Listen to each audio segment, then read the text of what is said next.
Kun raadiyoo sagalee walabummaa Oromiyaati. Raadiyoon sagalee walabummaa Oromiyaa akeeka qabsoo kan saba Oromoo bilisaaf biyya Oromoo walab sirna dimokiraasii faqaan bulu deebisanii gadi dhaabuuf godhamu deeggara. Akeeka qabsoo kana babal'isuufis hojjeta. Birmadummaan Oromoo dafqa dhiigaaf lafee ilmaan Oromoon dhugooma jedhee amana. Dhaggeeffattoota isaas wareegama qaalii kanaaf kakaasuuf carraaqa. Kun raadiyoo sagalee walabummaa Oromiyaati.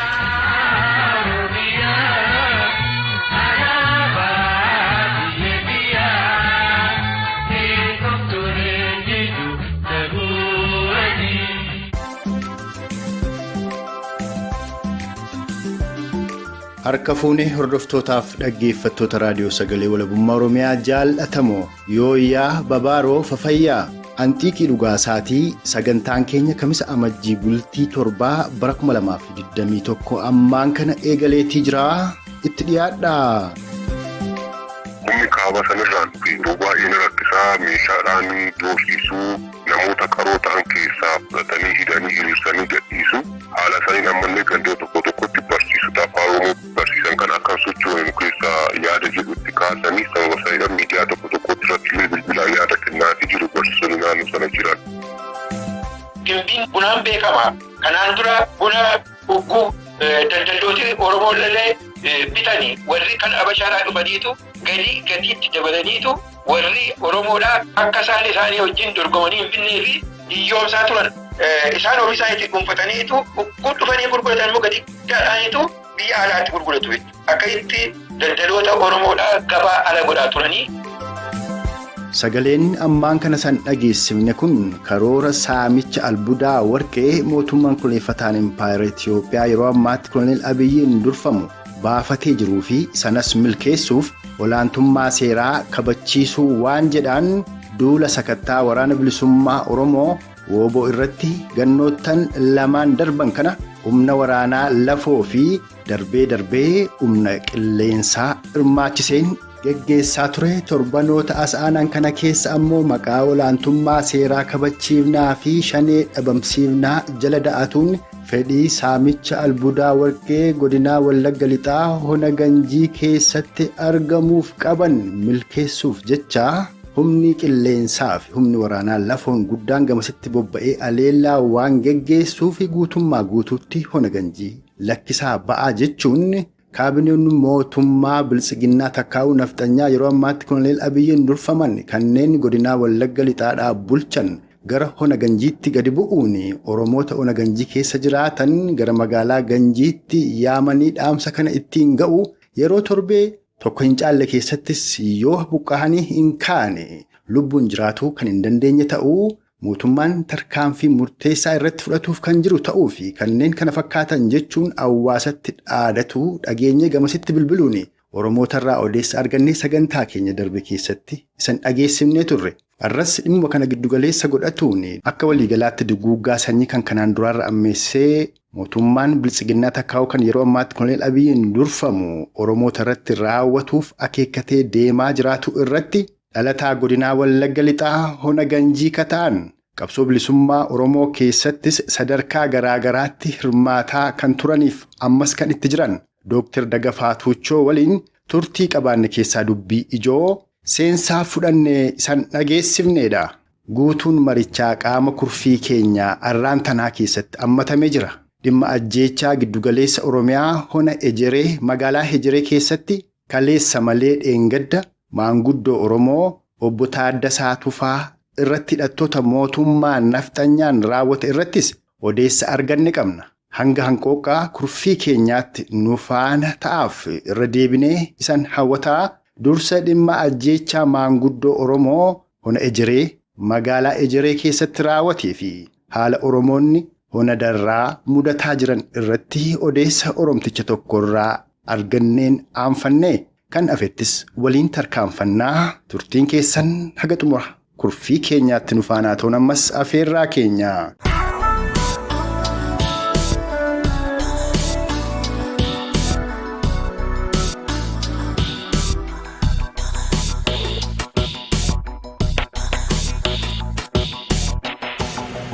dhiyeenya kana ka dhaga'amu guyyaa lama asii maanguddoon Oromoo beekamaan obbo Taaddasaa jedhamu ajjeefamuu ajjechaanis immoo kan irratti raawwate guyyaa lamaan kana halkan mana isaaniitii fuudhanii bifa suukanneessaa ta'een ajjeesuutu himama.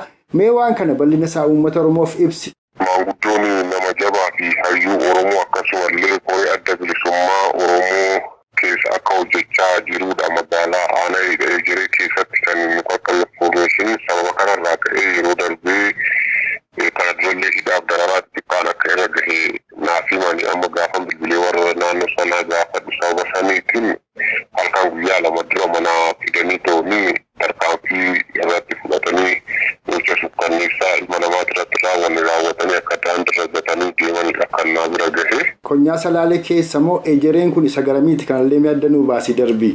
Ejjereen kun Miraab Shawaa jedhama. Miraab Shawaa jechuun karaa lixaatitti deemta asirraa sii galee.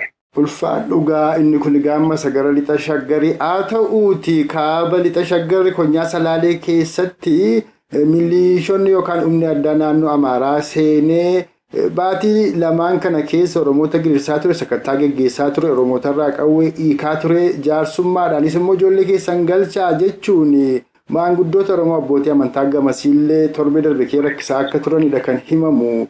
Kan hona Salaalee kun akka malee hamaadha sababa humni Amaaraadha achi seenee jiru wal qabatee sanallee waan quba qabdu asumaan osoo gaggabaabsitee Oromoof ibsite.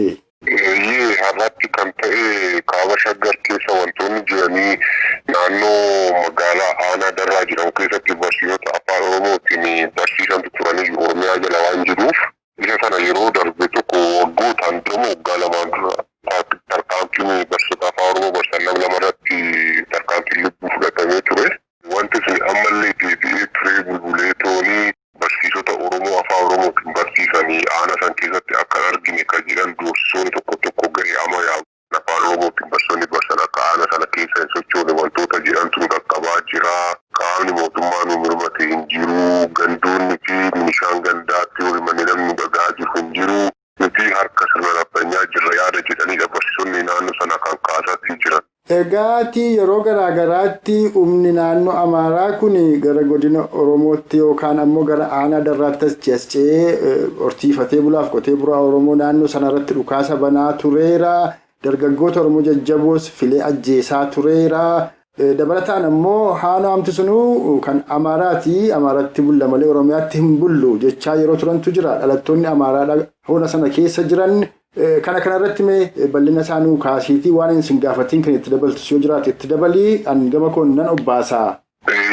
Wantichi asuma guyyaamma namoonni nama 5 nama 10 walitti hiiketu maallaqatti kaffaltee Amaaraa jalatti bullakka jedhan ni jira. Garuu uummanni sun afaan Oromoolee dhaga'uu baatan malee ilaalcha Oromummaa fi sirna gadaatiin bultii fedhii waan qabaniif Oromiyaa jala galuu barbaadu. Achi garuu humni kaaba sanirraan dhufe yeroo baay'ee rakkisaa meeshaadhaan doorsisuu namoota qaroo ta'an keessaa fudhatanii hidhanii hiriirsanii gadhiisu. Haala saniin ammallee gandoo tokkotti barsiisota afaan Oromoo barsiisan kan akka socho'an keessaa yaada jedhu itti kaasanii sababa saniidhaan miidiyaa tokkotti irratti illee bilbilaan yaada kennaatii jiru barsiisonni naannoo sana jiran. Barsiiftonni kun akka isaan hona sana gadhiisanidha moo akka isaan afaan Oromoo hin barsiifnedha moo kaayyoon yookaan akeekni takka shirri kana duuba jiru maali laata? Ammatti manneen barnoota afaan Oromoo cufsiisuu yaada jedhu qaban siigalee naannoo san keessatti sababa saniitiin barsiisonni kun immoo afaan Oromootiin yoo barsan manneen barnootaa hin cufamu waan ta'eef manneen barnoota cufsiisuurra barsiisota kana doorsistee toonii iddoo hojii sana akka gadhiisan iddoo dhalootatti akka deebi'an gochuudha. Isa kanaan haamilee isaanii gaafa gadi buuste gaafa ati dadhabde hojiin kun daandii sitti cufanii siidhanii hiriirsan ni gadhiiste gara iddoo qe'ee dhaloota kee galtaa jechuudha. Isa kana kan isaan gochaa toonii jiran istiraatiijikaali.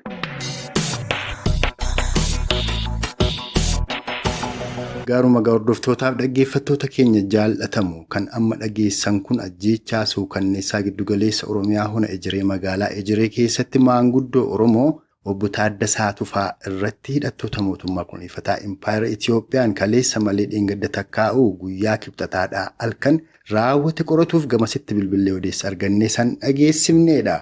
Kanatti immoo aansuudhaan karoora mootummaan kunuunfataan Impaayera Itiyoophiyaa saamicha albuudaa warqeedhaa godinaa Wallagga Lixaa hona Ganjii irratti baafatee jiruuf sanas milkeessuu fi maqaa sakattaa waraana bilisummaa Oromootiin humna lafoo fi xiyyaaraa bobbaasee duguuggaa sanyii hamaa Oromoota irratti raawwatuu fi qophiitti jiru irratti dhalataa godinaa Wallagga Lixaa Hona Ganjii kan ta'an Dooktar Daggafaa Tuuchoo waliin turtii qabaanne saniif dhiyeessina. Dooktar Daggafaa Tuuchoodhaa yeroo ammaatti biyya Noorweey magaalaa Osloo keessa kan jiraatanii fi qabsoo bilisummaa Oromoo keessatti sadarkaa garaagaraatti hirmaataa akka turan kanaan duras yeroo tokko dhimma Oromoof Oromiyaa irratti keessummaa raadiyoo sagalee walabummaa Oromiyaa taasifatuun yaada isaanii san biraan geenyeerra. Mata duree keenya irraa irratti immoo waan Dooktar Daggafaa Tuuchoo nuun jedhan muuziqaa ce'umsaa kana booda itti taakkinaa nu faana tura.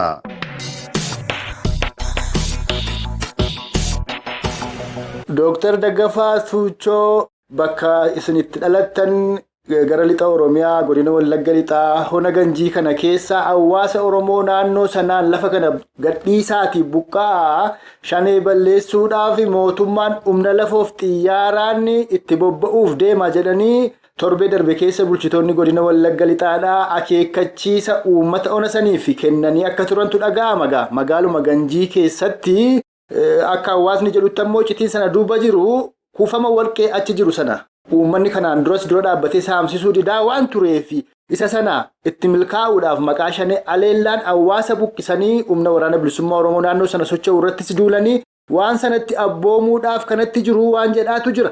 Isin gaachitti dhalattan ammachi jiraatu yoo baattanis icitii waa'ee kuufama warqee sanaas beektuu adeemsa mootonni koloneeffattoonni Abashaadhaa darban itti turanis waan quba qabdanidha. Mee waan kanarraa nu himaa maal quba qabdu? Fayyaa ta'e waan quba qabutu jira. Ana cittan dhaladhe cittan guddadhee warra keenya achuma jiru. Waan gujii geettaree kan jedhamutu Ganjii keessa jira.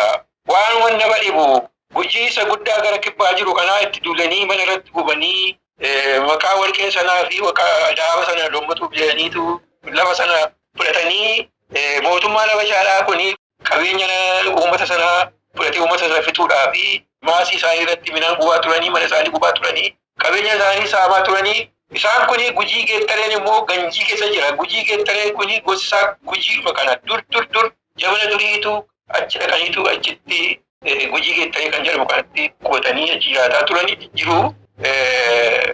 Warqeen achi daaba kaphii kan jedhamutu jira. Yeroo xaaliyaanii achi xaaliyaanii lommotaa turte ergasiis immoo naannoon suni warqeedhaan beekamaadha. Amma immoo warqeen amma gara birbiritti Ganjii kana fudhatee maalitii kana fudhatee busaanoo kana fudhatee amma birbiritti warqeetu jira.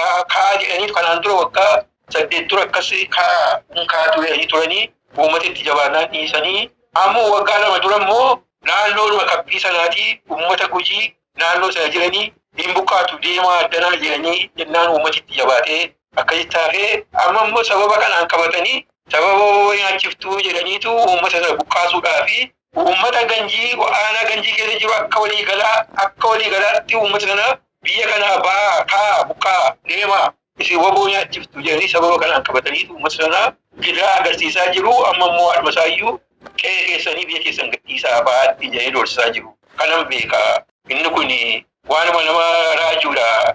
Uummatii akaakiliidhaan darbaa dhufaa achi jiraataa ture ammas achuma jiraataa biyya gara biraan qabu buqqaa jedhaniitu akkasitti uummata buqqisuudhaafitu doorsisaa jiru. Waan kananiin quba qabaa jechuudha. Ulfaadhu Dooktar Daggafaa Numaayyuu seenaa nu hin beekne Oromoo nu hin beekne tokko kaaftee innis maali? Oromoonni godina Wallagga Lixaa Hona Ganjiidhaa keessa jiraatanii gostumti isaaniiyyuu bakki dhufaati isaanii jalqabaa kibba Oromiyaa gosa Oromoo Gujii irraa akka ta'e dubbattan. Egaa Gujiin balbala gurguddaa 3 qaba. Maatii Okkuu Uraagaadha.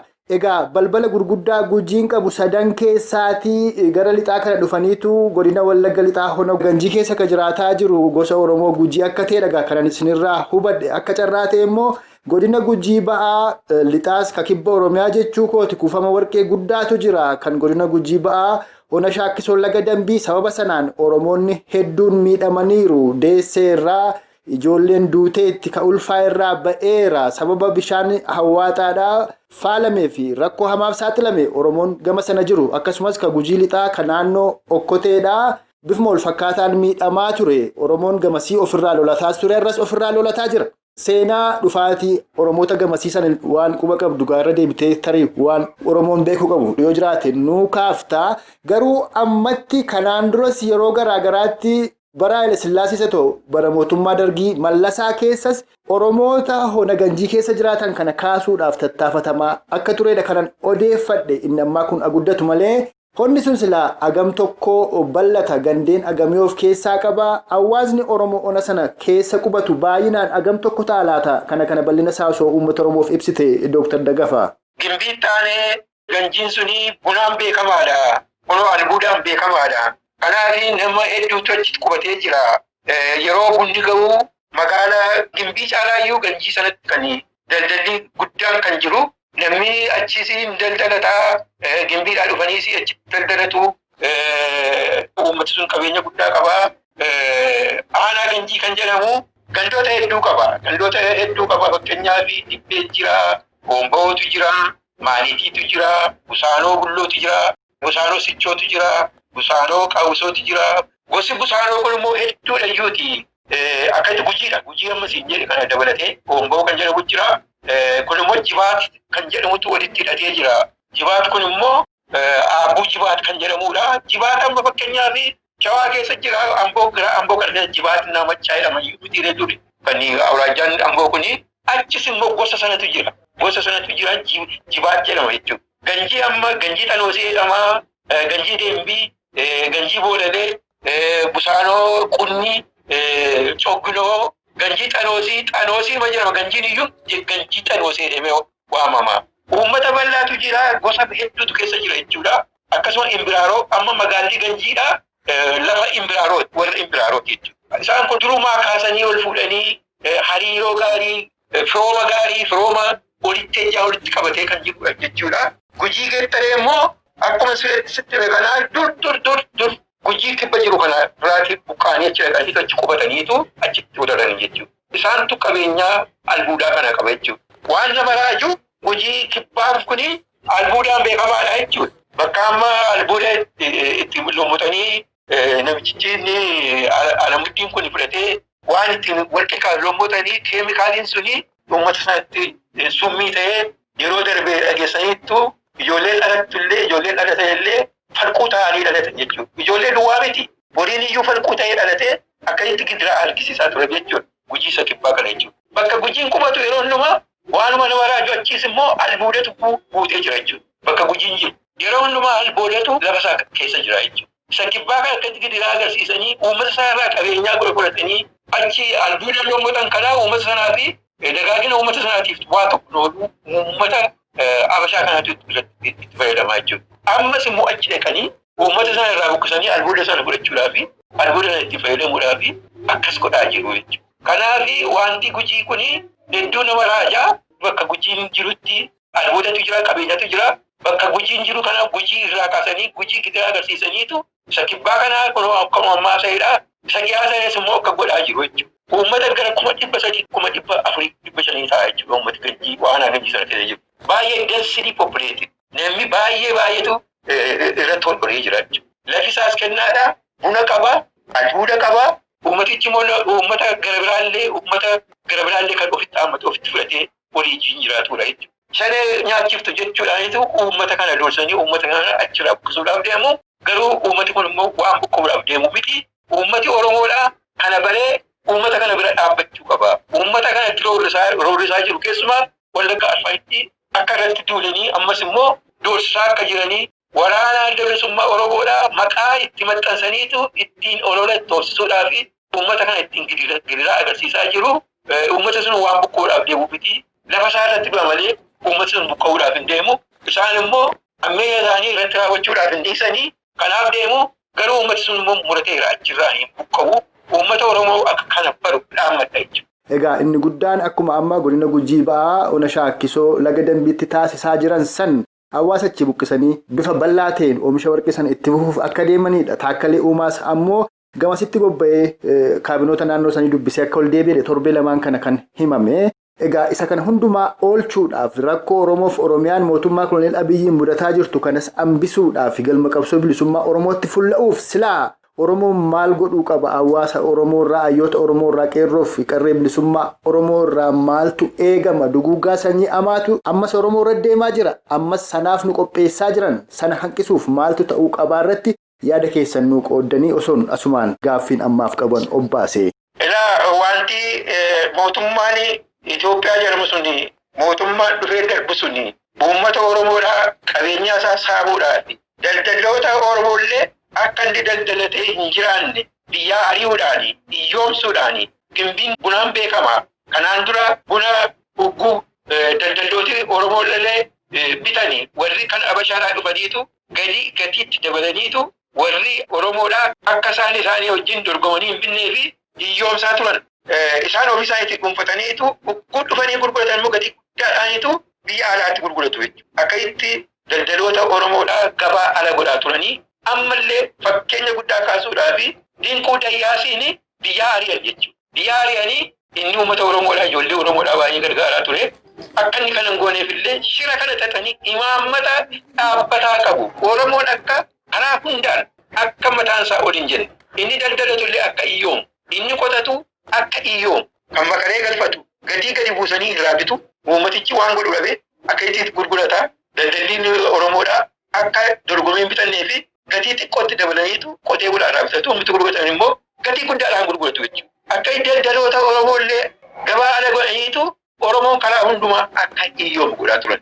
Ammas immoo taanaanii warqee sana silaa dorgomee Oromoon akka uummata Oromoodhaaf ta'utti Oromoon isa sana fuudhee ofii isaatii ijoollee Oromoo naannoo sana jirullee qaxaree akka keessatti hojjetu. Akka hin goonee fi Habashoota fidanii irra qubachiisaniitu Habashoota dhuunfachiisaniitu ijoollee Habashootaa qacaraniitu akka isaan achi keessatti hojjetan. Kuni waan beekamaadha. Kanaan duras waan beekamaadha. Ammallee kanatti jiru jechuudha. Tooftaa akkasitti jiru jechuudha. Imaammata akkasitti jiru jechuudha. Uummata Oromoo akka inni qabeenyaa isaatti fayyadamee hin bayyannee fi akka ijoollee isaa hin barsiifannee fi akka ofii isaatii hin dagaagnee fi akka ofii isaatii dinagdee hin guddannee fi imaammata dhaabbataa waan qabanii fi uummata Oromoo kan baruu qaba. Kana baruu qaba. Uummata Oromoo ofii isaatii wal dhaga'ee waan imaammati mootummaa Habashaa korreeffataan sun dhufee darbaadhaan waan irratti hojjetu kana baree wal bira dhaabbachuu qabu Oromoon. Karaa hundumaa karaa dhiyaas, karaa baas, karaa kibbaas, karaa kaabaas uummata Oromoo akka inni hin bayyannaniifiti Habashootatti kennaniitu akka itti gidiraa agarsiisu. Kana baruu qabu. Wanti warqee gujii geettaree jiru suni, haphii jiru suni Habashaan fudhachuu hin qabu. Yoo fudhachuu ta'e illee Oromootu fudhachuu qabu. Oromoon irratti investii godheetu uummata isaallee akka itti qaxaramee hojjetu gochuudha malee warqee isaa loommatu barbaachisaa yoo ta'e illee. Akkasitti naannoo sanaa jiraateetu achitti qacaramee hojjechuu qaba malee achi buqqee Habashaan dhuftee irra qubattee akka kanaan duraan nu gochuu tokko irra hin jiru.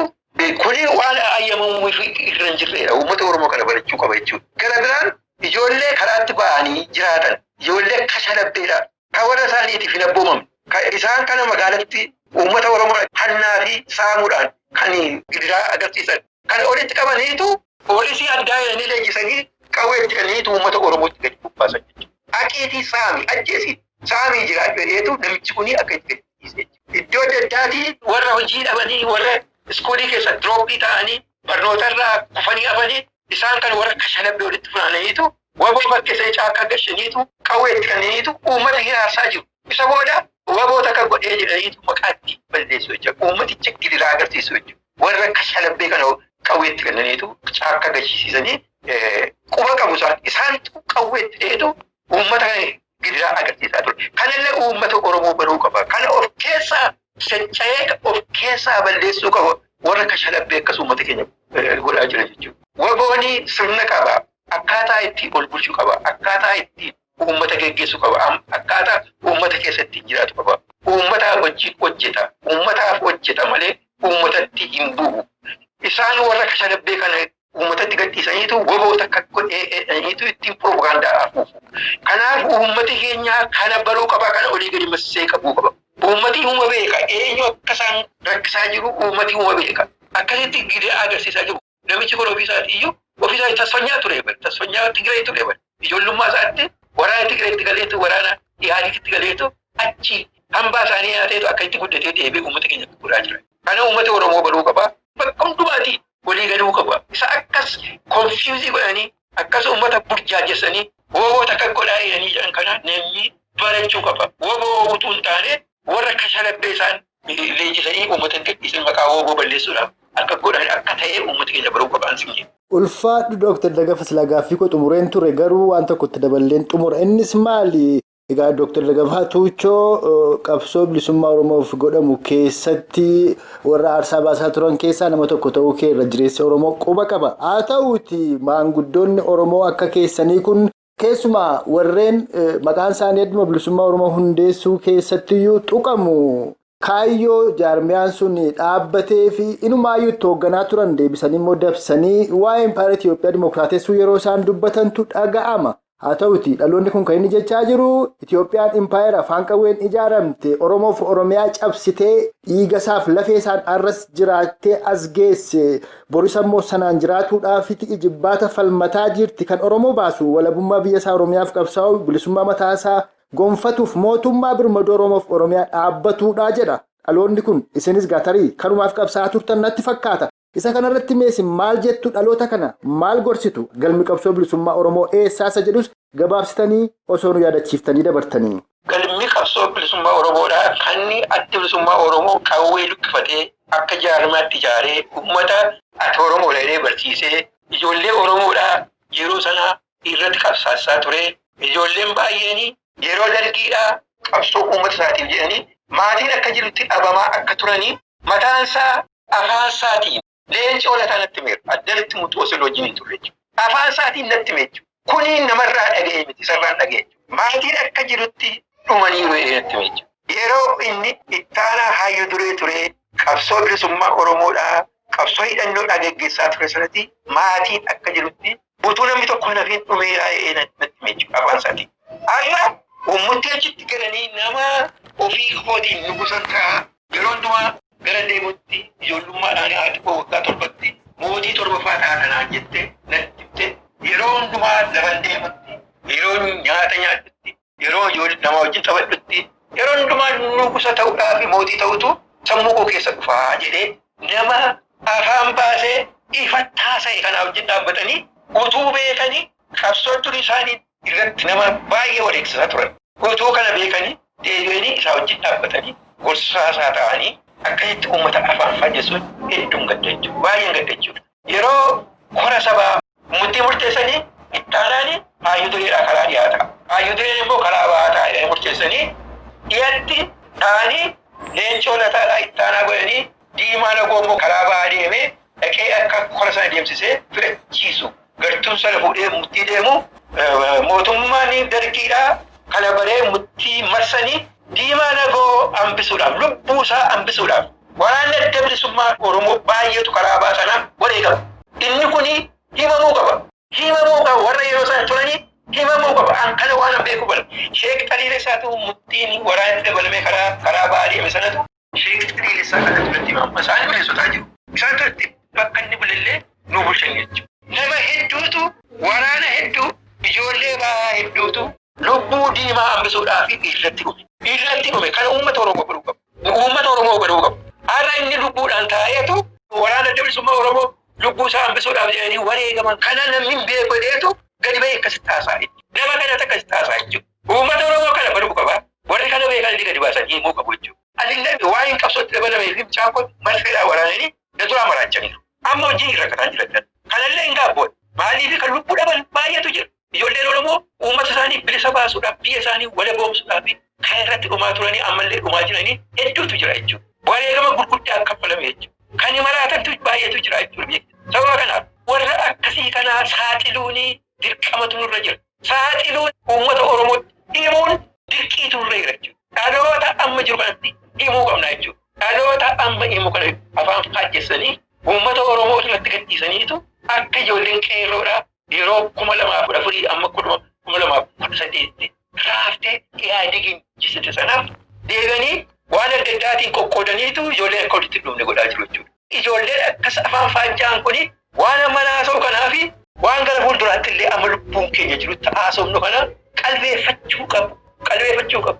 Waan ijoollee hiriyoota isaan biraa wareegaman 5,000 6,000 wareegaman ammallee wareegamaa jiran isaan kan dhiiga isaanii lafatti hambisu lubbuu isaanii bilaasha gochuudhaa fi wanti mootummaan namicha kanaa mootummaallee hin jedhu warri kashalapheen akkasii kuni warri maafiyaa uummata keenyatti gadi bobba'eetu jira jechuudha. Kana ijoolleen Oromoo amma jiran kun kana baranii nama kana wajjin dhaabbachuun isaa irratti utuu isaanii argu keessumaa warri biyya jiran warri biyya keessa jiran warri biyya alaa jiran kunis immoo kana baranii uummata keenya dhumaatii irraa baraaruudhaa fi uummati keenya akka sabaatti akka baraaramuu fi waraana adda bilisummaa Oromoo woboo tumsu hidhachiisu uummata Oromoo hidhachiisu yoo uummata Oromoo hidhate malee humna argachuu hin danda'u yoo humna argachuu baate namni isa galagalee isaa ilaalu kanaaf uummata keenya hidhachiisu woboo hidhachiisu kana irratti bobba'uu qabnaan siin jedha. Hordoftootaaf dhaggeeffattoota keenya jaallatamu kan amma dhagaa ooltan kun Dr. Dagafaa Tuuchooti. Dr. Dagafaa Tuuchoo dhalataa godinaa Wallagga Lixaa hona Ganjii Takkaa'uu hona yeroo ammaatti mootummaan Koloneel Abiyyi saamicha albuudaa warqee keessatti geggeessuuf jecha jiraattota yookaan Oromoota lakkoobsaan 300,000 olitti yaadaman buqqisuu fi karoorfatee jiruu fi humna lafoo fi xiyyaaraas itti bobbaasuudhaaf Oromootaan bakka sanii gadhiisaa ba'aa jedhee kiikkachiisa kenneefii jiruudha.